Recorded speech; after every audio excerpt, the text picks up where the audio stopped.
Class का day 3 है, यानी तीसरा दिन है। तो हमने पिछले क्लास में डू और डस के बारे में पढ़ा था। डू और डस तो वो मेन वर्ब और हेल्पिंग वर्ब की तरह यूज हो सकता है, और इसके थोड़े सेंटेंसेस और इसके यूज भी पढ़ा था। तो इस वीडियो में हम डिड के बारे में पढ़ेंगे। इस क्लास में डिड। आइए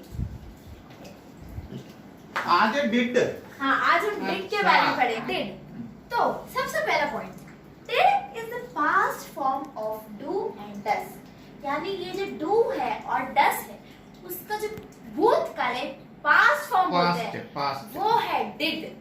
डिड जो है वो डू और डस का पास्ट फॉर्म है, यानी भूतकाल, यानी जो हम सेकंड फॉर्म करते हैं। सो उसका हम एक सेंटेंस देखते हैं। हाँ। I did my homework last night, यानी मैंने कल रात को, लास्ट नाइट, कल रात को अपना होमवर्क किया था, कंप्लीट किया था। ठीक है, मैं बोलूं I did my homework last night. हाँ। तो आई के साथ ही है तो ही did his homework last night. हाँ। सो सबके साथ डिड आता है इधर पे। हाँ, पहले पे डू डस है तो अलग ही आता था। ही के साथ डस आया है, यू के साथ डू आता है। ये पास्ट टेंस पे सब ये पे डिड सब जगह पे, क्योंकि डू और डस दोनों का डिड है। पर जब ये जो प्रेजेंट टेंस था तब डू और डस दोनों यूज करना पड़ता है, और हमें ऐसे सोचना पड़ता है सिंगुलर है तो प्लूरल है, उसके अनुसार चेंज करना पर इसमें तो दोनों के लिए डिड है, इसलिए ज्यादा आसान हो जाता है। आसान है, सही है। हां, डिड आसान पड़ता है ज्यादा। ठीक है। हां, so I did my homework last night. हां।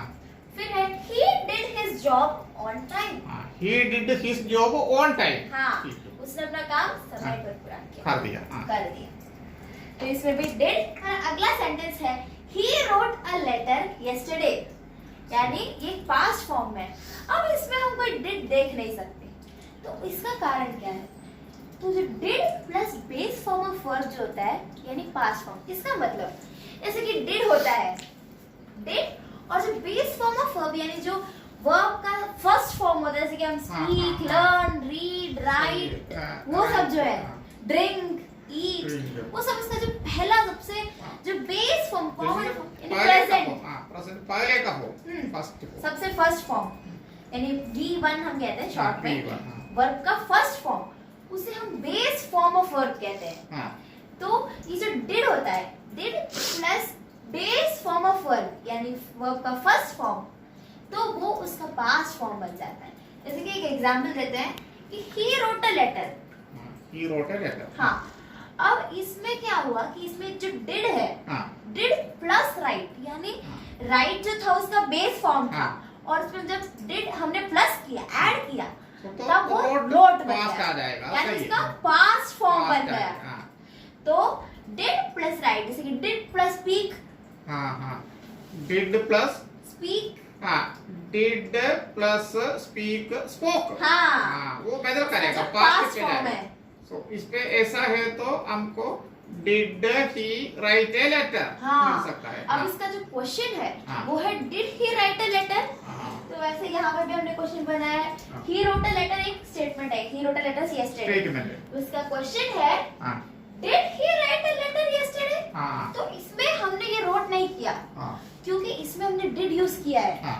तो अगर डिड है तो हमें रोट यूज नहीं करना है, तो उसका बेस फॉर्म यूज करना है, राइट आ जाएगा। पर अगर बेस फॉर्म में पास्ट टेंस बताना है तो डिड यूज करना है। वो थोड़ा मन पे रखना है। कोई लोग गलती की वजह से डिड की रोट बोलेगा, वो इसलिए वो ध्यान में रखना है कि अगर डिड है तो उसका पास्ट फॉर्म नहीं करना है, क्योंकि इसका मेन हमें याद रखना है, फर्स्ट फॉर्म आना पड़ेगा। डिड प्लस बेस फॉर्म यानी इसका पास्ट, सही है, याद रख, वो याद रखना है। फिर एक एग्जांपल, व्हाट डिड ही से, यानी उसने क्या कहा। व्हाट डिड ही से था, उसने क्या कहा था। व्हाट डिड ही से। फिर डिड यू टेक बाथ, नहा लिया, ये भी पास्ट, ही सब पास्ट में। डिड यानी हम इसमें डू और डस की कोई यूज ही नहीं है, इसमें सिर्फ एक यूज करना है। फिर did you finish the job, यानी तुमने वो काम खत्म किया। फिर she did not say anything, यानी उसने कुछ नहीं कहा। She did not say anything. उसके बारे में कुछ नहीं कहा। फिर did you have a good sleep, हाँ। क्या तुम्हारी नींद अच्छी थी? हाँ, कोई लोगों को नींद उतना अच्छा नहीं होगा। हाँ, सोने के समय सपने कुछ आते। सपना आएगा, कुछ जैसे घाटा होगा तो नींद जाएगा। हाँ हाँ, ठीक है।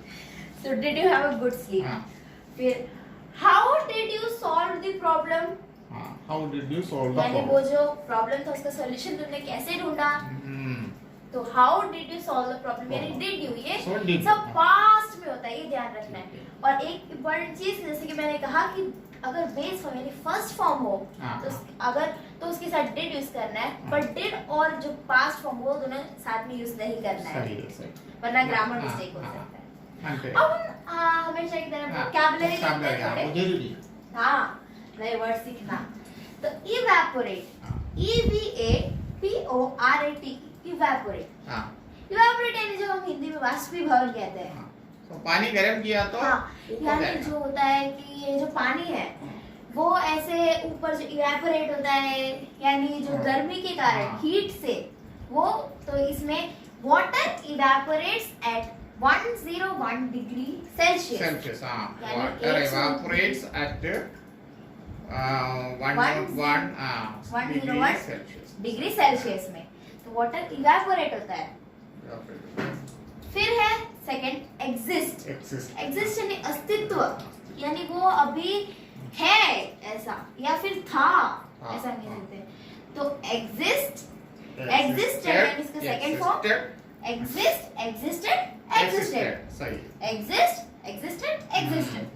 तो उसमें एक एग्जांपल हम देखें हाँ। तो डायनासोर्स एग्जिस्टेड ऑन अर्थ, यानी हाँ। डायनासोर्स वो पहले यहाँ पे हाँ, उनका बड़ा- वो रहते थे, पर अभी मोटा नहीं। चीज, मोटा जानवर था पहले। हाँ, बड़ा बड़ा वो सब बहुत साल के पहले ये हमारा ये अर्थ पे चला था, पृथ्वी पे, हाँ, ऊपर गया पता है। एग्जिस्टेड था। हम्म, फिर थर्ड है एक्सपेक्ट, Expect. EXPECT, expect. हाँ, एक्सपेक्ट यानी हाँ, होप रखना या फिर ऐसा हाँ, सोचना कुछ कि तोहफा मिलने के लिए वो सोचे एक्सपेक्ट कर दिया। हाँ, तो हाँ, उसमें Expect. उसका हम सेकंड और थर्ड फॉर्म देखते हैं। हाँ, एक्सपेक्ट, expected, एक्सपेक्टेड, expected, ठीक है, एक्सपेक्ट, एक्सपेक्टेड, expected, एक्सपेक्टेड। हाँ, अब उसका एक सेंटेंस हम देखें हाँ। तो I expected a gift on my birthday. I expected a gift on my birthday, but नहीं मिला। एक्सपेक्ट किया, ऐसा जरूरी नहीं है, हाँ। मिल भी सकता है। शायद ये कोविड के वजह से मिला नहीं होगा, ठीक है।